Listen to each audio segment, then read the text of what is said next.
Good morning. Today I'm giving you tips on how we got our first property here in Canada.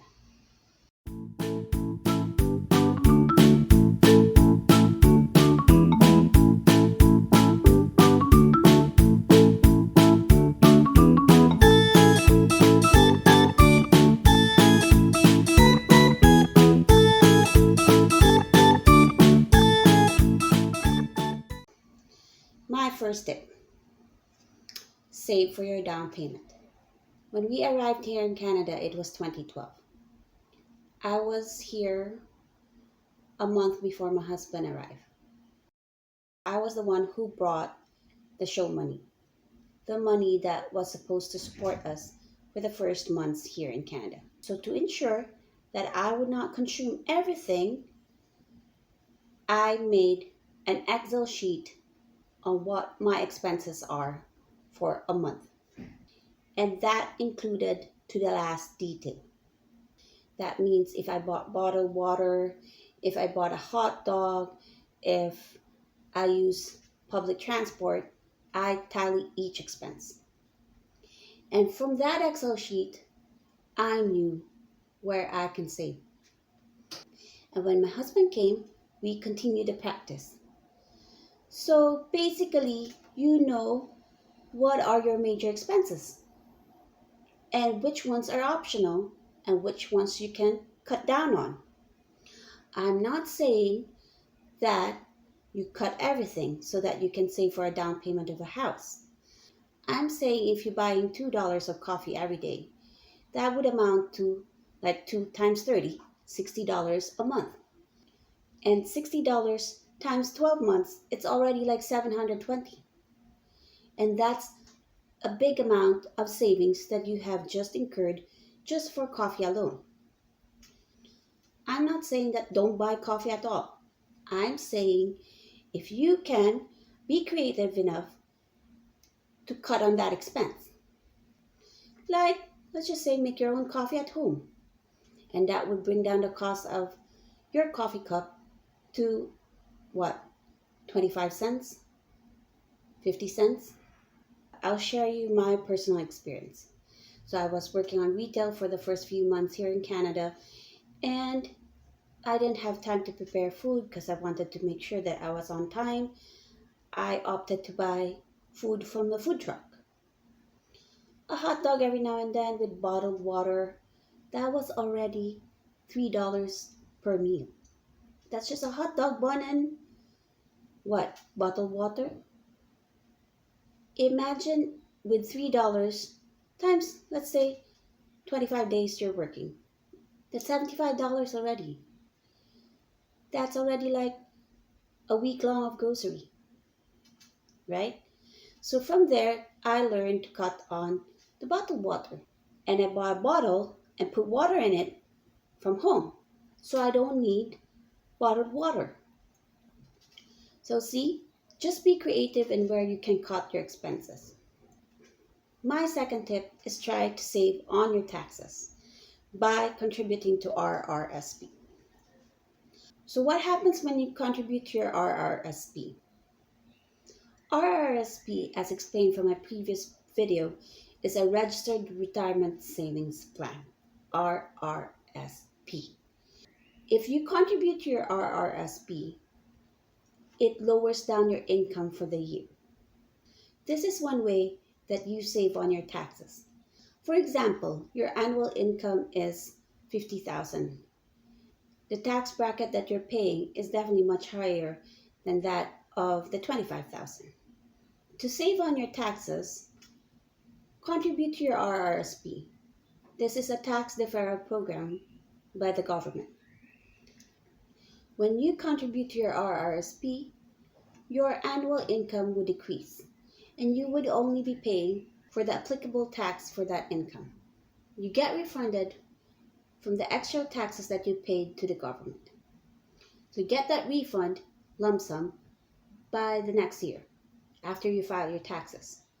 So what my husband and I did, every time there's a tax refund, we put it away for our down payment for the house. Sometimes it's a significant amount and it will really help you in building up your down payment. My third tip is try to look for a property that requires only minimal down payment. Now, there's a lot of new properties that give you options of 5% on the first year, plus another 5% on 18 months, plus another 5% on 24 months. That's good if you can afford it. Me and my husband, we opted to look for a property that only required 5% down payment. 5% down payment is allowed for first-time home buyers. If it's not your first property here in Ontario, that means you might be required more down payment. For first-time home buyers, you are only required 5% down payment. So if you're looking for a property that is $500,000, then your down payment is only what? 25,000? Okay. So 25,000 is very much doable. Just don't think of it like I need to save up in 1 year time. My husband and I took 3 years to save for our down payment for a condo. You can do the same. Staggered savings, but consistent. Okay? Number 4, build on your credit score. The credit score is a totally different topic. It has a lot of factors that you have to consider. But basically, an overview of credit score is this is what the creditors check against you. What does that mean? If I'm the one who's going to lend you the money, I need to check if you have the capacity and the ability to pay. That means, do you run away from your debts? Do I know where to find you? Or how is your spending habit? Are you paying your credit cards on time? So they analyze if you are a risky client, and if you are, they might not consider lending you the money, or they might give you a higher interest rate. So build up on your credit score. I'll post another video on how to help you improve your credit score. But for now, that's a tip. Number 5, I think, is hire a broker. Why? Because the broker has a lot of tools that can help you assess the property. The broker has a lot of contacts that he can tap on when you have questions about the property. What happened was, we're new to the real estate scene here in Canada. We don't know what to look for, or we don't know what are the standard rules. So your broker would be handy when you have a lot of questions. First off that we asked our broker was the history of the property. Why was it sold? Was there any bad incident in that unit? Or what's the neighborhood like? At least your broker will give you ideas on the property, on the neighborhood, on the unit itself. Good thing with our broker is that since he was a developer, he had discounts on providers, on suppliers. So when we wanted to change knobs on our cabinets, he went with my husband to get deals with this supplier for cabinetry or for the knobs itself. So those are the little incentives that you get when you hire a broker who's good. Number 6, set a budget for your property. When you hire a broker, you would have a budget in mind. Let's say I'm only looking for a $300,000 property, $400,000 property, $500,000 property, $1 million property. Not over that. Don't go beyond your budget. Because if you go beyond your budget, you're just like looking around for properties that really you can't afford. Set a budget. We were so lucky that real estate properties back then when we were searching were really not as high as it is now. So when we set our budget, we set it like, what can we afford to pay mortgage for in a month? Don't go beyond, because you'll just have a headache every month. And you know, money problems amount to marital problems. And lastly, is we maintained an Excel sheet for all the criteria that we wanted in a property. I'll share it to you. So this is a sample spreadsheet that we used when we were scouting for our place. I have here several columns just to explain to you what we did. First column would be the address, the price of the unit, the price of the property, how big is the property, and the percentage of the down payment. Is it 5%, 20%, 10%? So it automatically will compute whatever is the down payment dollar value with this column E. So there might be schemes or mechanics when you pay the down payment, let's say 5% in 12 months, another 5%. So you put it down here on this column.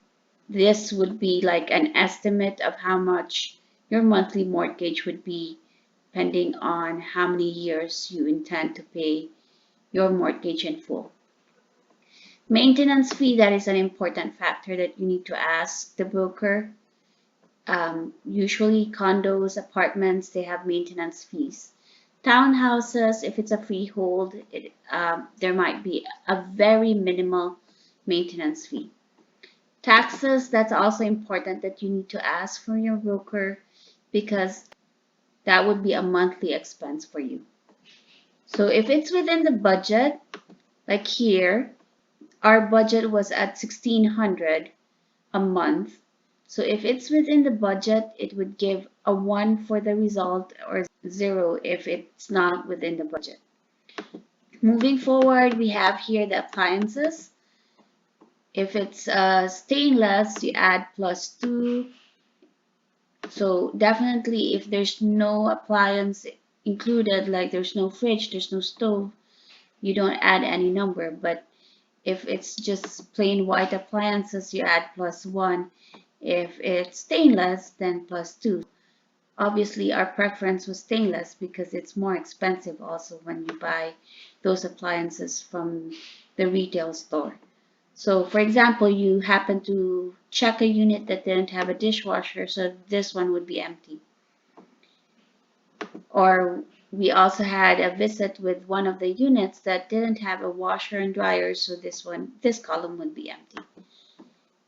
Some units may not come with blinds, so this is an important thing because anything that you want to add to the unit is an expense. So my preference was that if the unit came with blinds, then I would have an extra point for that. The finish was also part of our criteria. We wanted hardwood. Some units may just have plain like cement. You can opt to give it a point or not, but we preferred hardwood. +2. Our unit didn't come with it, but it would have been great if it came with hardwood. So other freebies you might put here, little notes about the place, but you can always add points to your location. So each row is one location. Travel time to Kipling in minutes. Our benchmark was Kipling Station. How many minutes does it take from Kipling Station to that unit, to that location, to that property? You can always do Google and benchmark on a location, let's say a fixed location, to have all the properties like apples to apples comparison. If you say Kipling to Spadina, Kipling to Bloor Street East, Kipling to North York, at least you know that the standard travel time is acceptable for you. So our criteria before was if it is less than 60, that means 60 minutes or 1 hour, then it would get a point for itself. If not, then if it's more than an hour, let's say if it took us 70 minutes to go there by public transit, then it would be 0. Example, if travel time is 1 hour and 10 minutes, then that's a 0. If travel time was just 25 minutes, that's a 1. Okay, so you can always change your criteria depending on your preference. Turnover time frame, what we put here was either it's ready to occupy or the unit will be turned over 2 years time, 3 years time. So you can always put that, and we put comments here just so that we are guided when we make our decisions. The biggest core was the unit that we bought. It all depends on you what your criteria is. Each row is one property. This is how we narrow down our search for our property. It was not anymore based on emotions. It was more an objective decision, not a subjective one. You can set your own criteria, just as long as you stick to it. Don't change your criteria in the middle of your search because it will just mislead you. So sit down, set a budget, set a criteria, and this will help you decide. So those are my tips in getting your first property here in Canada. Hope you learn from it. Pang ka na dyan. Say, enjoy the summer.